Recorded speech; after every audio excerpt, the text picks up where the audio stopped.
c'est reparti pour une tarte sans sucre et sans beurre. On va se régaler. Pour commencer, on va préparer le fond de tarte avec de la farine d'avoine.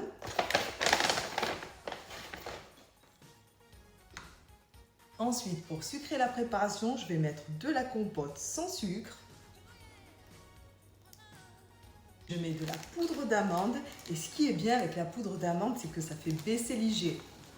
Là, je mets quelques gouttes d'arôme d'amande amère, comme ça, pas beaucoup. Hop.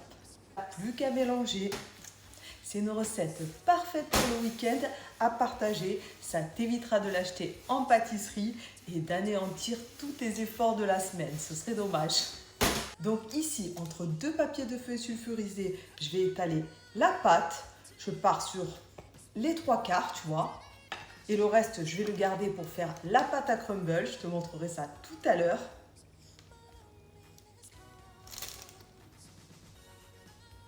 Comme ça. Je fais en sorte que ma pâte, elle soit bien ronde, comme ça. Et là, entre deux papiers cuisson, on étale la pâte. Ça sera plus facile, tu vois. Et voilà, comme ça.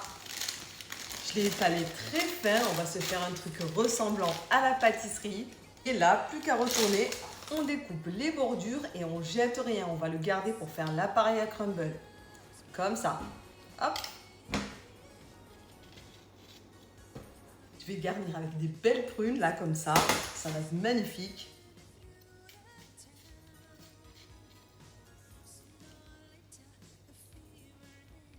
Et ça, tu te souviens, c'est notre reste de pâte. Donc, on va faire notre appareil à crumble.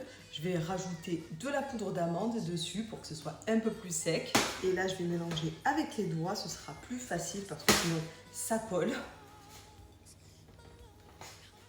Je dispatche le crumble sur la tarte.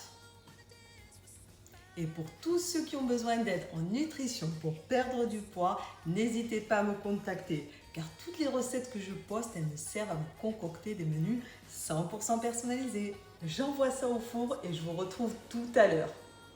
J'ai oublié de te montrer que avant de mettre les prunes, j'ai mis un fond de compote. Allez, je goûte ça. C'est généreux, c'est sucré juste ce qu'il faut, c'est riche en goût et c'est très très bon.